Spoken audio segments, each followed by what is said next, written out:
নমস্কার, শুভ সন্ধ্যা। যুগবৎ শ্রীরামকৃষ্ণ বইটি থেকে আজ পড়ব জগন্মাতার দর্শন লাভের পর ঠাকুরের মানসিক পরিস্থিতি। কয়েকদিনই আলোচনা করছি। আজ বলবো যে ঠাকুরের যে মানসিক পরিস্থিতি হয়েছিল, মানে মা ভবতারিণীর পূজা কার্যে কোনো নিয়ম নীতি মানছিলেন না। তিনি নিজের মতো করে পূজা করছিলেন। মা খা, মা নেই, এইসব নিজে এঁটো করছেন, সেই এঁটো খাবার মাকে খাওয়াচ্ছেন।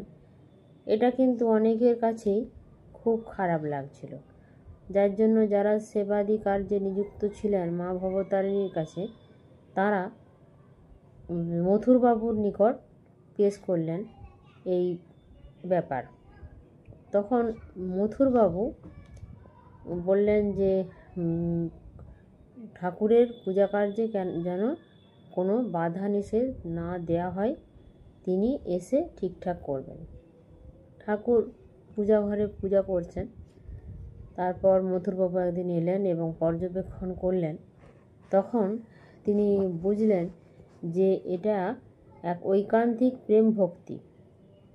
ঠাকুরের যে পূজার যে ভাব, ঐকান্তিক প্রেম ভক্তি, এটা সবাই বুঝতে পারবেন না। ঠাকুর কখনো অশ্রু ফেলছেন, কখনো আনন্দে উল্লসিত হচ্ছেন, কখনো জ্বরের ন্যায় সংগাসনে হচ্ছেন।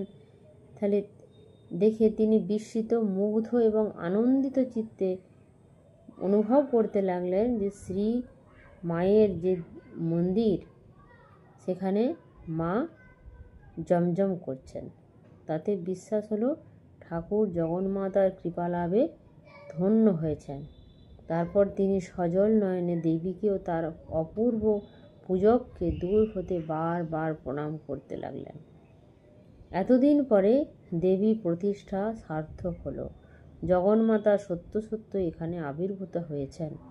সেদিন কর্মচারীদের কাউকে কিছু না বলে বাড়িতে ফিরে গেলেন এবং পরের দিন কর্মচারীকে লিখলেন, পূজক যেভাবেই পুজো করুন না কেন, তাতে বাধা যেন না দেন। জয় ঠাকুর, মা স্বামীজি।